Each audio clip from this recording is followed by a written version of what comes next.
Hello friends, बहुत बहुत स्वागत है हमारे यूट्यूब चैनल एस स्टडी पर Madhya Pradesh daily current affairs में। आज चर्चा करने वाले हैं 6 फरवरी करंट अफेयर्स की। दोस्तों, वीडियो के लास्ट तक बनी रही। क्वेश्चन आप सभी एग्जाम के लिए वेरी मोस्ट इंपॉर्टेंट होने वाले हैं। पीडीएफ के लिए हमारे टेलीग्राम ग्रुप को ज्वाइन कर सकते हैं, जिसकी लिंक आपको डिस्क्रिप्शन में मिल जाएगी। और साथ ही दोस्तों, इंपॉर्टेंट फैक्ट भी चर्चा कर चलेंगे, तो वीडियो के अंत तक बने रहिए। चलिए देखते हैं दोस्तों क्वेश्चन दोस्तों, हाल ही में मिराई प्रोजेक्ट का वर्चुअली शुभारंभ किसने किया है? तो दोस्तों, इसका राइट आंसर है ऑप्शन नंबर सी, ओम प्रकाश सकलेचा जी द्वारा मिराई प्रोजेक्ट का वर्चुअली शुभारंभ किया गया। आपको याद रखना, ऑप्शन नंबर सी करेक्ट है।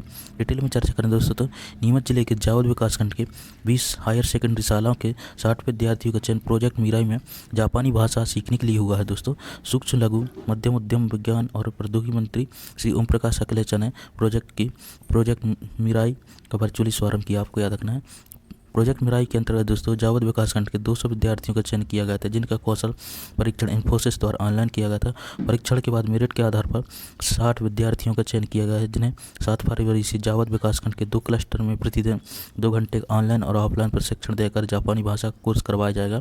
कोर्स के बाद विद्यार्थियों के स्नातक के लिए जापान जाने का अवसर प्राप्त होगा, जहाँ यह विद्यार्थी स्नातक के साथ रोजगार भी प्राप्त करेंगे। प्रोजेक्ट मिराई कार्यक्रम इन्फोसिस स्प्रिंग बोर्ड एवं निर्माण संगठन के सहयोग से जावद क्षेत्र में पायलट प्रोजेक्ट के रूप में लागू किया गया है। तो आपको याद रखना है। इंपॉर्टेंट दोस्तों, बढ़ते हैं इंपॉर्टेंट फैक्ट के बारे में। तो दोस्तों, बात करें जापान की, तो दोस्तों जापान की राजधानी टोक्यो आपको याद रखना है, और इसकी मुद्रा दोस्तों एन है, और प्रधानमंत्री फूमियो किशिदा है। आपको याद रखना है। और दोस्तों 2020 की टोक्यो ओलंपिक भी यहीं पर आयोजित किए गए थे, तो आपको याद रखना है। दोस्तों, आप मैप में देख सकते हैं जापान की पोजीशन, यहाँ पर अपना भारत है, यहाँ पर दोस्तों जापान है। आपको याद रखना इंपॉर्टेंट है। बढ़ते हैं नेक्स्ट क्वेश्चन दोस्तों, हाल ही में काटजू चिकित्सालय में स्क्रीनिंग और ओरिएंटेशन प्रोग्राम की शुरुआत किसने की है? तो दोस्तों, इसका राइट आंसर है ऑप्शन नंबर ए, विश्वास कुमार कैलाश सारंग जी द्वारा स्क्रीनिंग और ओरिएंटेशन प्रोग्राम की शुरुआत की है काटजू चिकित्सालय में। आपको याद रखना है, जो कि भोपाल में है। डिटेल में चर्चा करें दोस्तों, तो चिकित्सा शिक्षा मंत्री विश्वास कैलाश सारंग ने काटजू चिकित्सालय में 5 वैक्सीनेशन वैन की हरी झंडी दिखाकर रवाना किया। साथ ही चिकित्सालय में स्क्रीनिंग और ओरिएंटेशन प्रोग्राम की शुरुआत की है। श्री मंत्री सारंग ने बताया कि स्वास्थ्य सुविधाओं को बेहतर बनाने के उद्देश्य से राज्य सरकार द्वारा नवाचार कर रही है। केयर संस्था और इंडसइंड बैंक के सहयोग से 5 वैक्सीनेशन वैन की शुरुआत भोपाल में की गई है। यह वैन 50 से अधिक हितग्राहियों को एक साथ वैक्सीन लगाकर दूसरे स्थान के लिए आगे बढ़ेंगी। भोपाल के साथ इस तरह की वैन बड़वानी, विदिशा और ग्वालियर में भी शुरू की गई है। तो आपको याद रखना है। इंपॉर्टेंट दोस्तों, बढ़ते नेक्स्ट क्वेश्चन दोस्तों, मध्य प्रदेश पर्यटन विकास निगम द्वारा हनुवंतिया के अलावा जल महोत्सव का आयोजन किस स्थान पर किया जाएगा? तो दोस्तों, इसका राइट आंसर है option number D, Gandhi Sagar dam, जो कि चंबल नदी पर है मंदसौर में। आपको याद रखना है, ऑप्शन नंबर डी करेक्ट है। इसके अलावा दोस्तों, ऑप्शन नंबर ए की बात करें तो दोस्तों ऑप्शन नंबर ए की बात करें दोस्तों, तो सैलन टापू दोस्तों ओंकारेश्वर में। मणि पर्यटन स्थल दोस्तों आपको याद रखना, पचमढ़ी में है, नर्मदापुरम, तवा और देनवा पर। आपको याद रखना है। इसके अलावा पायरी टापू दोस्तों जबलपुर में, बरगी डैम पर। तो आपको याद रखना इंपॉर्टेंट है। बढ़ते हैं डिटेल में चर्चा करें दोस्तों, पर्यटकों को आकर्षित करने के लिए अब प्रदेश में एक और जल महोत्सव आयोजित करने का निर्णय लिया गया है। दोस्तों, हनुवंतिया के बाद अब मंदसौर जिले के गांधी सागर में भी जल महोत्सव आयोजित किया जाएगा।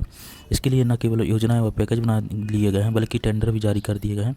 मध्य प्रदेश पर्यटन विकास निगम जल महोत्सव के जरिए गांधी सागर की तरफ से पर्यटकों को ध्यान आकर्षित कर रहा है। साथ ही उनसे मंदसौर के अन्य पर्यटन स्थलों के अलावा उज्जैन और इंदौर को भी जोड़ा जा रहा है। तो आपको याद रखना है। दोस्तों, बात करें इंपॉर्टेंट फैक्ट के बारे में, तो दोस्तों जल महोत्सव की शुरुआत दोस्तों 2017 से हनुवंतिया टापू खंडवा से की गई थी, जो ये मध्य प्रदेश का पहला जल पर्यटन है। आपको याद रखना है। दोस्तों, हाल ही में 20 जनवरी 2022 को जल महोत्सव हनुवंतिया को स्पेन की राजधानी मैड्रिड में दोस्तों भारत के अद्वितीय जल और साहसिक कार्निवल पुरस्कार से सम्मानित किया गया था। आपको याद रखना है। बात करें दोस्तों गांधी सागर डैम के बारे में, तो यह दोस्तों कहाँ चंबल नदी पर स्थित है, मंदसौर जिले में, और इसकी आधारशिला 1954 में पंडित जवाहरलाल नेहरू जी ने रखी थी। तो आपको याद रखना है। और दोस्तों, बात करें और इम्पोर्टेंट फैक्ट दोस्तों, देश की पहली वाटर प्लस सिटी इंदौर है, जो कि 5 बार लगातार देश में स्वच्छता सर्वेक्षण में नंबर 1 पर है। आपको याद रखना है। सेव भोग प्लस सर्टिफिकेट दोस्तों उज्जैन के महाकाल मंदिर को मिला। आपको याद रखना है। राइट टू वाटर की मांग करने वाला इसका पहला राज्य है मध्य प्रदेश, जो कि 2019 में किया गया था। आपको याद रखना है। दोस्तों, नर्मदा जयंती 2022 7 फरवरी को मनाई जाएगी। आपको याद रखना है। और नर्मदा महोत्सव दोस्तों भेड़ाघाट में आयोजित किया जाता है, और नदी महोत्सव दोस्तों सेठानी घाट पर। तो आपको याद रखना है। इसके अलावा दोस्तों बात करें मध्य प्रदेश के जल मंत्री के बारे में, दोस्तों तुलसी राम सिलावट जी हैं। आपको याद रखना है जल मंत्री। और पर्यटन विकास मंत्री दोस्तों उषा ठाकुर हैं। तो आपको याद रखना है। इसके अलावा दोस्तों केंद्रीय जल मंत्री गजेंद्र सिंह शेखावत हैं, तो ये भी आपको याद रखना है, इंपॉर्टेंट दोस्तों। बढ़ते हैं नेक्स्ट क्वेश्चन थे। क्वेश्चन दोस्तों, मध्य प्रदेश के किस शहर की IIT टीम ने कहाँ 3 ऐसे अणु खोजे हैं जिनसे फ्रेजल एक्स सिंड्रोम जैसी बीमारी को इलाज करने में मदद मिलेगी? तो आपको याद रखना है, इंपॉर्टेंट दोस्तों। इसका राइट आंसर है option number C, IIT Indore की टीम ने दोस्तों 3 ऐसे अणु खोजे हैं जिससे फ्रेजल एक्स सिंड्रोम की जैसी बीमारी का इलाज करने में मदद मिलेगी, आपको याद रखना है। डिटेल में चर्चा करें दोस्तों। इंदौर के भारतीय प्रौद्योगिकी संस्थान IIT इंदौर ने एक महत्वपूर्ण खोज की है। दावा किया है दोस्तों कि उनकी टीम ने 3 अणुओं की पहचान की है जिससे फ्रेजल एक्स जैसी बीमारी का उपचार संभव है। यह बच्चों और बुजुर्गों में होने वाली एक गंभीर न्यूरोलॉजिकल विकार है।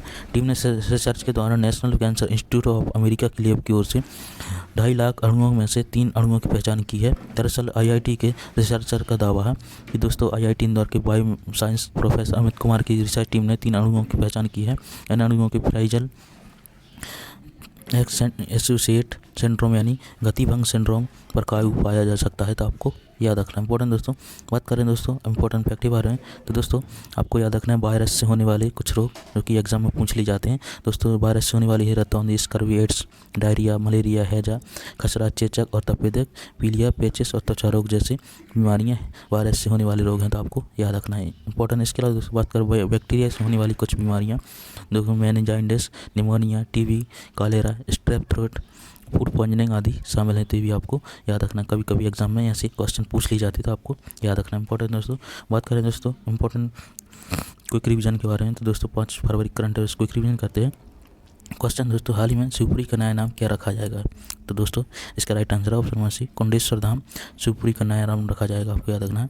और दोस्तों माखन नगर बाबई का नाम रखा गया है और नर्मदापुरम होशंगाबाद का, तो अभी ये भी आपको याद रखना इंपॉर्टेंट है। नेक्स्ट क्वेश्चन है, मध्य प्रदेश हाल ही मध्य प्रदेश सरकार द्वारा कौन से सम्मान प्रारंभ किए जाएंगे? तो दोस्तों इसका राइट आंसर है ऑप्शन नंबर डी, ये सभी सम्मान मध्य प्रदेश सरकार द्वारा मध्य प्रदेश रत्न, मध्य प्रदेश गौरव और मध्य प्रदेश श्री मध्य प्रदेश सरकार द्वारा प्रारंभ किए जाएंगे, आपको याद रखना है। नेक्स्ट क्वेश्चन है, आज़ादी के अमृत महोत्सव के अंतर्गत पर्यटन विकास के स्टेट लेवल फोटोग्राफी कंपटीशन में किस शहर के घेर को सर्वश्रेष्ठ चुना गया है?